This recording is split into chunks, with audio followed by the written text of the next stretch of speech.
Kalau nak berkat, tuan-tuan, masuk rumah, Nabi pesan dengan kita, baca surah Al-Ikhlas 3 kali.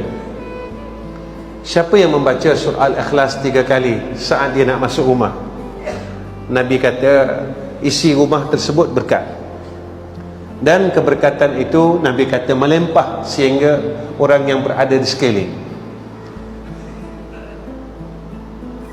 Kalau nak berkatlah tuan-tuan, rumah tu, keluarga nak berkat, rumah nak berkat, rezeki nak berkat. Setiap kali kita masuk rumah, jangan lupa baca surah Al-Ikhlas. Kita duduk dalam rumah tu tenang, tuan-tuan. Percayalah apa yang Nabi kata.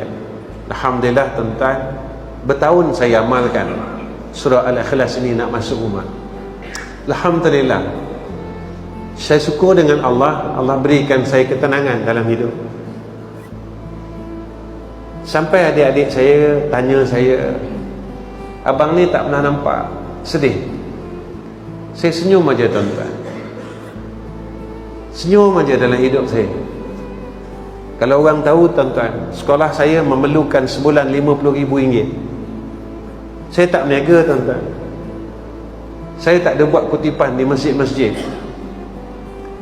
Saya tak ada saham apa-apa, saya tak ada, tuan-tuan. Saya pergi kuliah, balik kuliah, pergi kuliah, balik keluar kuliah, tuan-tuan. Itu pun saya tak minta apa-apa dengan masjid. Dan saya tak pernah minta seumur hidup dalam masjid. Tapi Allah tak pernah tinggalkan saya. Tak pernah, tuan-tuan, tinggalkan madrasah kami.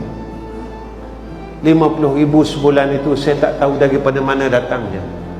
Api dan air RM10,000 sebulan, dan tak pernah kami berhutang bil elektrik dan bil api. Kerana apa? Kerana janji Allah benar, tuan-tuan. Allah kata, in tansurullaha yansurukum. Siapa yang tolong agama Allah, Allah tolong mereka.